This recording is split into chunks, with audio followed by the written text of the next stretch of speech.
Hello and welcome to another episode of the Journal Links podcast, or welcome back if you've been here before. To get everyone up to speed, this podcast is for journalists, bloggers, podcasters, or anyone similar to tell their own stories. My name is Connor O'Brien and I'm a journalist. I run Courageous Nerd, entertainment and pop culture platform where I interview actors, writers, filmmakers, and all those sorts of people. Joining me in this episode is Taryn Kaur Pedler. Taryn, how are you doing today?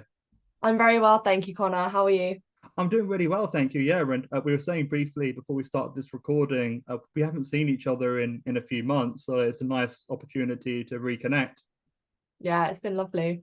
Oh, for sure. Yeah, and like the majority of the guests I've had on this so far, we met doing an NCTJ course, started near the end of last year. But yeah, before we get into that, I suppose just in case anyone watching this isn't familiar with you, could you give like a brief snapshot or intro into who you are and what you're all about?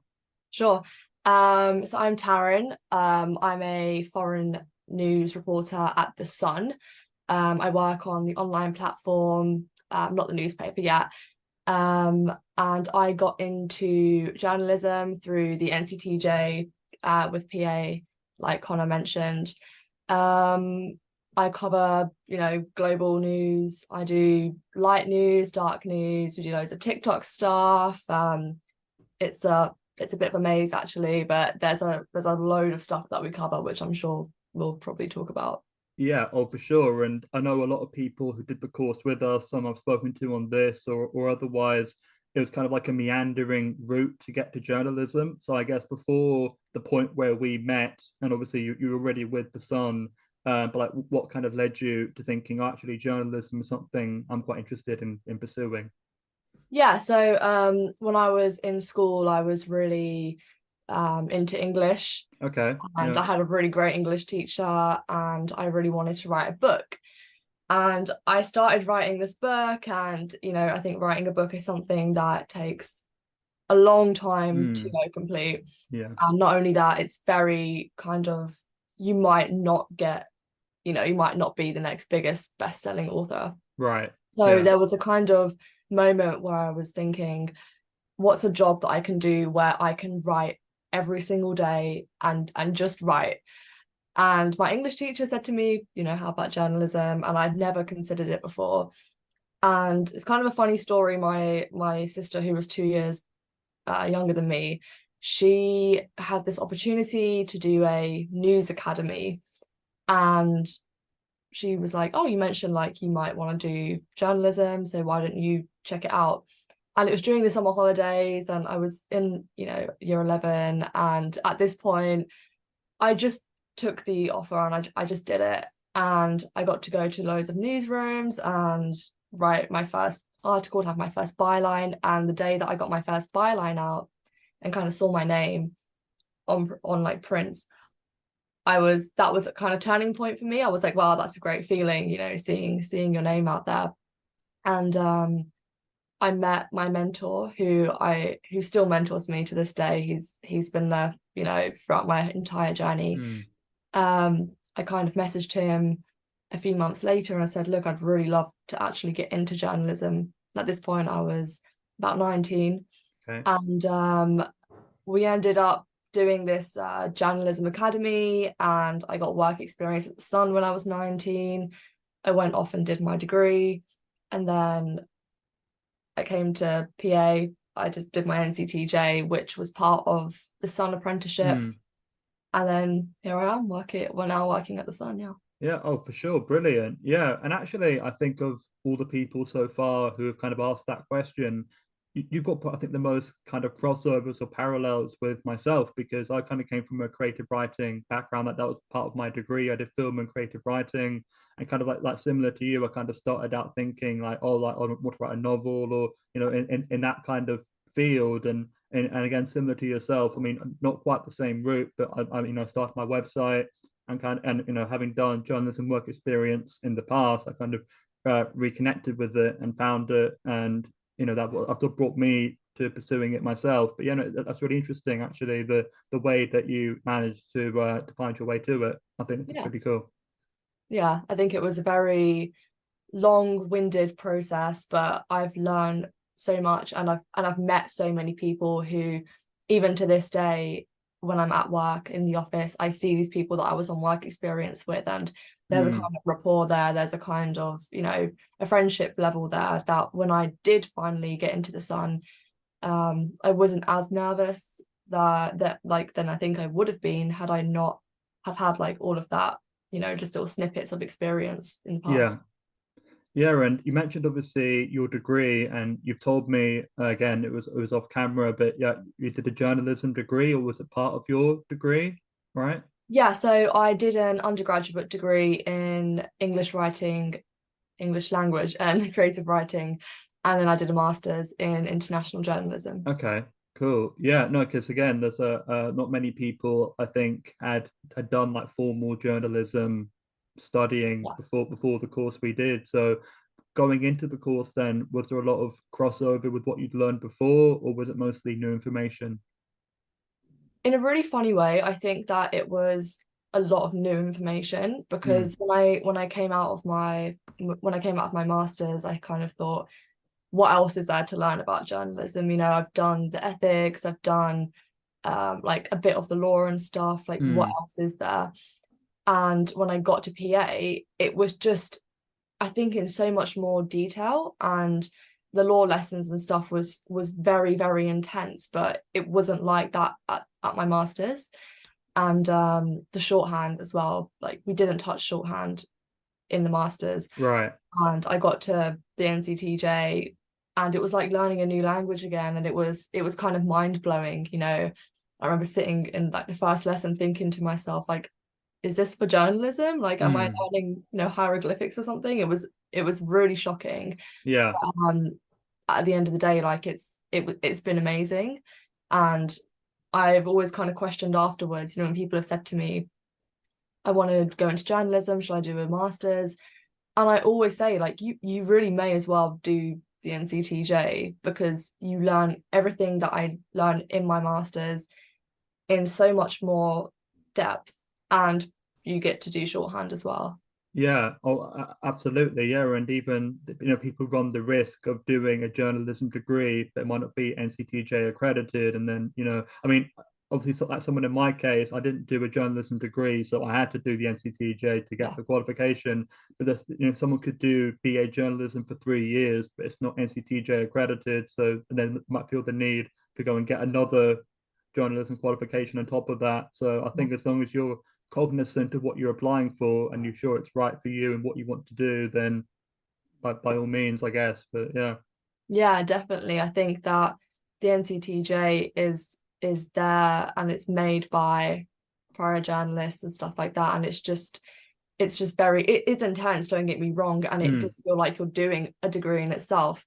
Um, but I personally found it way more helpful than I found my master's. Yeah. Oh, for sure. And I've spoken to some of the other apprentices who are on the course with us, and they mentioned having their employer, monitor what they were doing on the course, like while it was going on. Was that the same for you guys in the Sun? Obviously, there was a handful of you from the Sun, along with yourself, but were they monitoring how you guys were doing?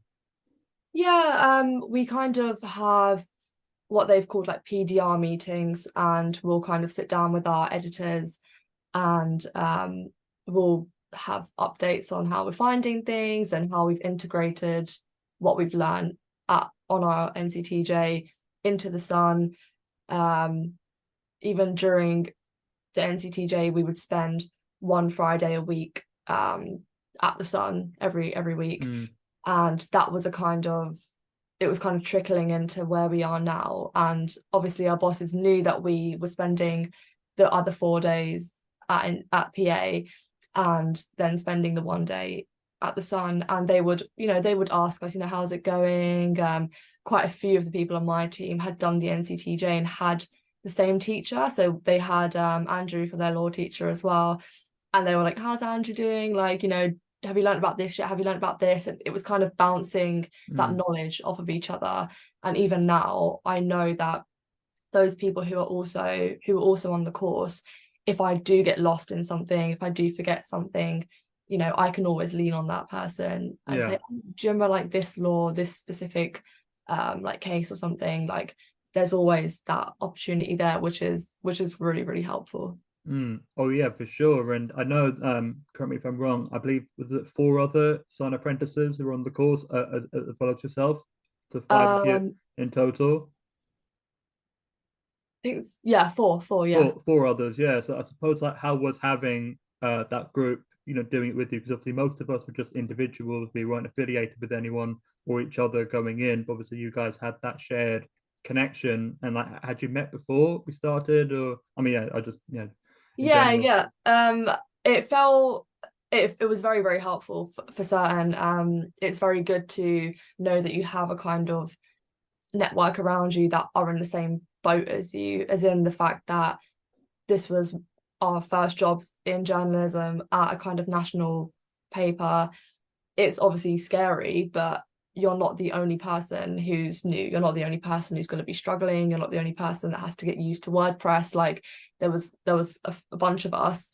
And I met, so Harry, who I'm also working at the Sun with, who I also did the course with, we met at the assessment centre to get into this position. So there was a bunch of us, trying to get onto this apprenticeship.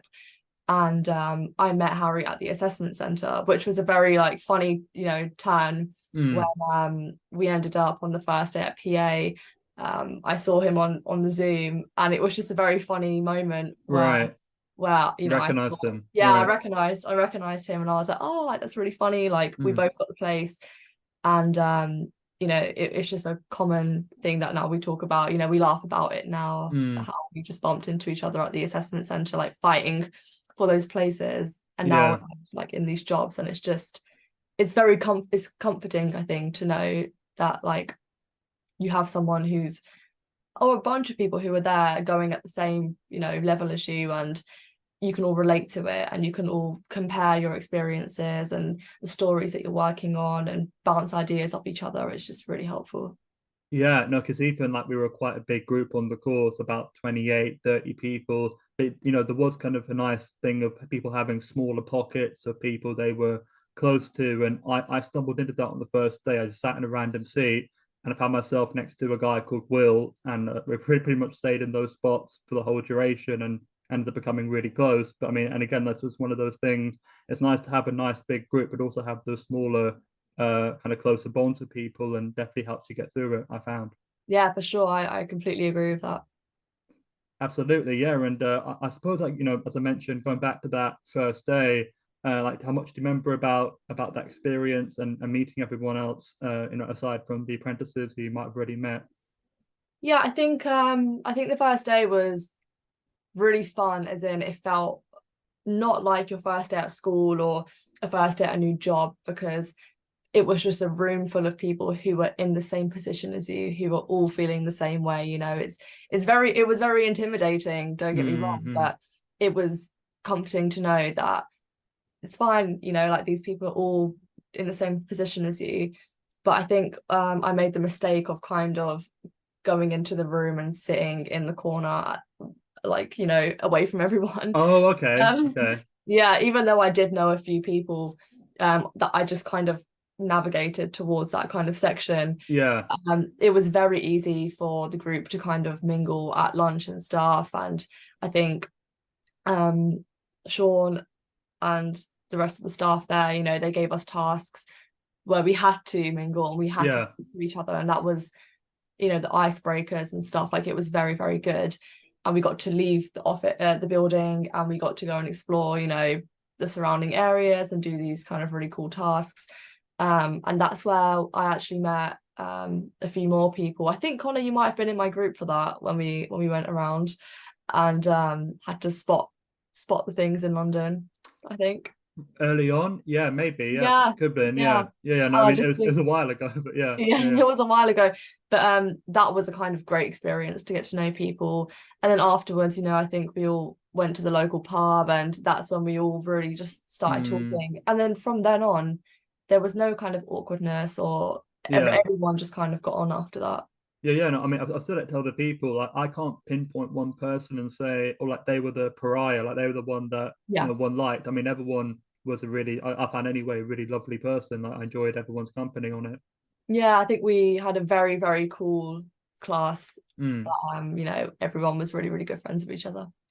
Absolutely, yeah. And I remember actually, I don't know if you do, but I remember the first time you and I spoke, and it kind of something that became a bit of a theme as the course went along, because and I don't know where you are now, but both of us were living in Essex. Yeah. So I think a couple of days in, I'd overheard you say to someone else about I think your journey from home to get to the course. And then, oh, okay, I'll have to remember that. And then, like I said, a couple of days later, I saw you. I'm like, oh, you live in Essex, right? And then we kind of like talked a Yeah. bit about both commuting. But Yeah. yeah, I mean, so like, how did you find your journey in? I mean, is it Epping? You live Epping, yeah, it yeah, was Epping. So I lived when I was doing PA, I lived just outside of Epping. So I would have to get a bus to Epping and then get the Central Line all the way to Stratford and then go from Stratford to London, not to London, Richard Bank.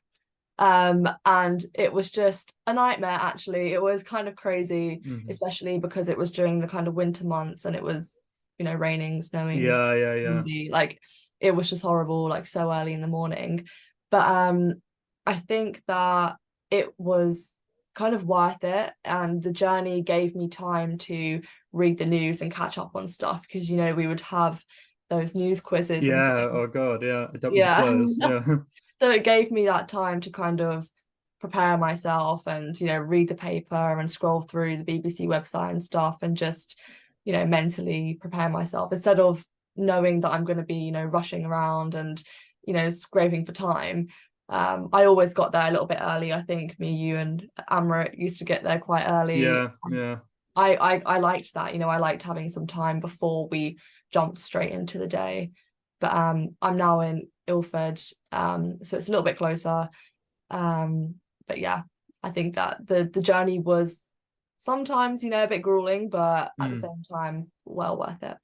Yeah, for sure. And yeah, and I suppose just to chip in with my side of that. So I was coming from Colchester, which is also in Essex, not on the tube line. So I had to get a train from where I live into Liverpool Street, and then from there it was just a 20-minute walk. But and if it was like and obviously I'm not complaining because I knew I'd have to do that.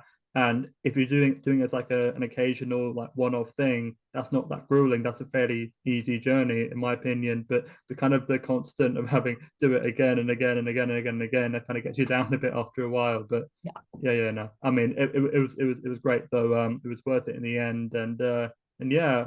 So I suppose kind of on that note of taking things away from the course, like how much of and I think you might have already touched on this a little bit, but like how much have you been able to use what we learned, post course.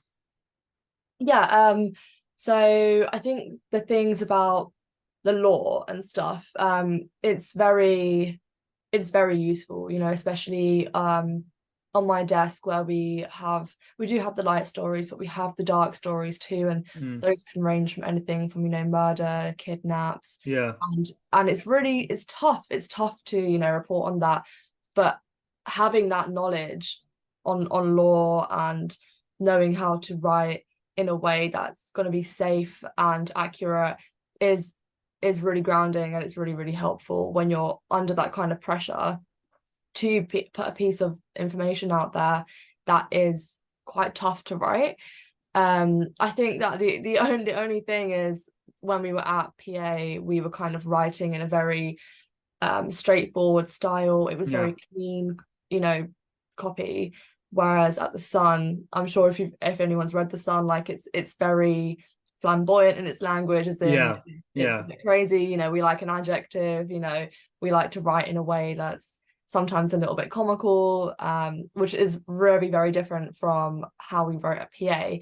And that's Yeah. something I kind of had to adjust to because the Sun style was very specific, and I was used to day in, day out writing in a very clean PA kind of style. Mm, But except from that, I think the ethics and stuff, like it all really comes in useful because there's such a different scope of stories and people who are involved in stories and people that you're interviewing. You know, it's great to know about photos and about how you can use photos that have children in it and how to interview people under the age of 18. You know, right. Yeah, it yeah. always comes in very, very helpful. Oh, for sure, yeah, and I can actually speak to the Sun a little bit because I was on a placement during the course, as part of what we were doing. And actually, there's a bit. Well, I mean, I don't know if I'd call it a funny story, but so they said in the people I was working with, oh, there's a chance you might have a byline online to kind of like keep an eye out. So I Googled my name with the Sun and ended up finding a story about a guy with my name who had been murdered. So I was like, oh, okay, Oh wow, yeah, so I'm looking for one thing, and I find like, oh no, oh that is man, crazy. yeah, What an experience. yeah. I mean, yeah, no, but I mean, yeah, I mean, and again, like it was a really great experience at the Sun, and I don't know if I've really said it, but I was really grateful to you guys. It was mainly you and Harry who mentioned who were there at the same time as me, at least in the same hours, and I was really appreciative at the time for how welcoming you guys were, and very very friendly to me. And there was another person from the course who was also there. But yeah, you're very kind, and thank you for that. That was Oh really my God, absolutely. mm. For sure, yeah, and obviously you're at the Sun at the moment, as we've already clearly highlighted. But I suppose like, do you have like particular like long-term goals or ambitions, like kind of move? Because obviously we're only a few months removed from the course, but like what you're kind of looking to in the future, if that makes any sense. Yeah, so I'm really happy with what I'm doing at the moment. I quite like having that kind of scope to write light news and dark news. I'm not really put in a box, I'm kind of writing about anything and everything. But I think my kind of dream when it comes to journalism has always been to be a humanitarian correspondent, to Mm. be a reporter who will get sent to, front lines and, write about crises and, interview those vulnerable people who need to have their stories told and do those kind of hard stories, those like Yeah, hard-hitting stories. That's what I've always wanted to do. So I think going deeper into the kind of humanitarian route, going to like India, going to Africa, like my family are from India and Africa, and I'd really like to mm. kind of make those ties a lot stronger and kind of go out there and do some work as well, and maybe even stem into documentary. I think that's a Yeah, kind of, or photojournalism is something that I've always been passionate about. I think stories can be told in a really strong manner through imagery, and I think it's a beautiful thing, and I would love to kind of get involved in that. But right now, I'm kind of just trying to ground myself and build up a portfolio of different stories and do as much work as I can now at the Sun, to really build up my speed and my confidence and my kind of contact book before I go out and do those really hard hitting stories. yeah, because and I'm sure you can appreciate this because we had quite a few like in theory scenarios that we worked with back a few months ago, and kind of coming into it and doing it for real, like approaching things with sensitivity or just approaching things the right way. Mm. Because obviously much more emotional and pressure involved, or much more emotional pressure involved in reality. I've had to deal with kind of sensitive or challenging situations where obviously in a fake situation you don't have to worry so much, but it's the balance of getting it right. And that's what you were touching on. You're kind of looking to get into really, I think, important areas, but also areas that require a lot of sensitivity and knowing how to approach them the right way. And I mean, you seem to know what you're doing, so I'm sure you'll thrive doing that. Yeah, it's always a learning curve, when you're writing these kind of stories, you get hit with a really hard to write story, something that might actually make you feel a bit emotional, something that can be quite scary to write because there's a lot that goes into it and you have to send it through the legal team, and Yeah, it can be quite a lot of pressure, but that's the only way that you're going to learn, right? And yeah, when you have the knowledge that you do on ethics and law and stuff, and you can put it into practice, it just makes it that little bit more easier and you have yeah. a little bit more confidence. Yeah, for sure. And I think, even sometimes the misconception is, you don't have to be necessarily some like cold-hearted, emotionless person like that. Absolutely, compassion, that's, Yeah. be sure, if that's something readily available to you, then by all means, that's obviously, it's very, well, I mean, I'm losing my words here, but I think, you know, compassion is absolutely fine as long as you don't veer too much on either Yeah, side, and because it's all about the balance, isn't it? Making sure yeah, you don't, veer too far in one direction. But yeah, yeah. I think you're absolutely right. I think it's so essential just to be non-biased and just have a clear mind and use the knowledge and the contacts and the quotes and build up the story with what you have instead of kind of involving yourself into it yeah, too much. yeah. No, I mean, I'm sure, and you might have experienced this. There can be relatability, but yeah, no, as long as you don't make it about, or trying to tie your own experiences to it too much, and just kind of present it as it is, don't embellish it, and that's usually fine. Exactly, yeah. For sure. Yeah. I suppose kind of, going back in time a little bit. So this time last year, we wouldn't have quite started the course yet. We weren't that far off, but would you have known yet you'd be doing it through the sun, at this point? Like, were you, is something that you knew was in your future, or was it later down the road? Yeah, so when I applied for the position, it was through the Sun. So I applied for the Sun apprenticeship, and part of the apprenticeship was to obviously go Of through course. PA and Yeah. do the NCTJ. So I knew that the Sun was going to be the end, that the end goal here. But we didn't know kind of what desk we would be on and what actually we would be doing.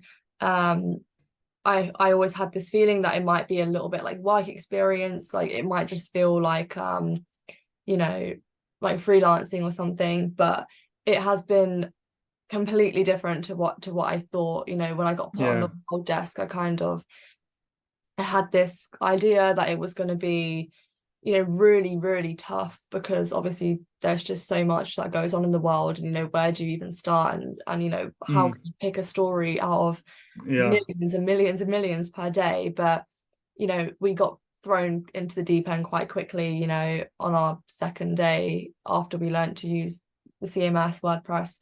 That was it. From then on, you were getting sent briefs and you were expected to write up these stories and set them live and stuff, and that has been really cool, like a really cool experience, and it's just made me so much more confident now in my work.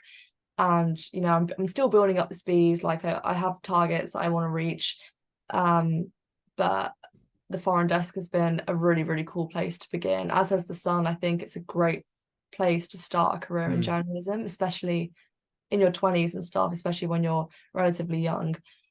Being in a newsroom that is so kind of bubbly and it's so lively and it's just absolutely crazy in there, is super fun, as well as the fact that it is a national paper and it's very serious work. yeah. Oh, for sure. And this is the last question I've got prepared, so this might be where it ends, or maybe not. We'll see where it goes. And maybe it goes further back for you than most other people. But if you think about that past Taryn, maybe who just done the masters, hadn't done the Sun or PA yet, what advice would you give to, well, to her, I guess, that past version of yourself? Yeah, for sure. I think that the top piece of advice I would give myself is don't beat yourself up. Don't pressure yourself to think that you need to go into that newsroom on your first day and just blow everyone away with your amazing skills. Like, it is a very difficult thing, and it is a skill in itself. Everyone is always improving the way they write, the way that they retain information and then produce that information. The more that you learn about your readers, the more you learn about your kind of demographic, the better that your content will be. And I would just tell myself to just make sure that I actually work more on my writing skills and not to take criticism to heart, Mm. because everyone has different styles of writing, and there's people who have been writing for the Sun for 3 decades and they know the readers inside out. And take that advice on board, and don't think that with every piece of criticism that you're not a good enough journalist, or you're not a good Hmm. enough writer, or maybe this isn't the thing for you. Like, don't Yeah. give up that hope just because someone with a lot of experience is saying, maybe tweak this, tweak that. Like, Mm. it's a good thing. You're Yeah. learning. Yeah, for sure. Well, yeah, and obviously, best of luck with everything going forward. You seem to be already on a roll since the last time we spoke, and I'm sure you can continue to do great things in the future. But yeah, thank you for taking the time to chat today. Really great to catch Amazing. up with you. Thanks, Connor, for having me on. It's been really fun.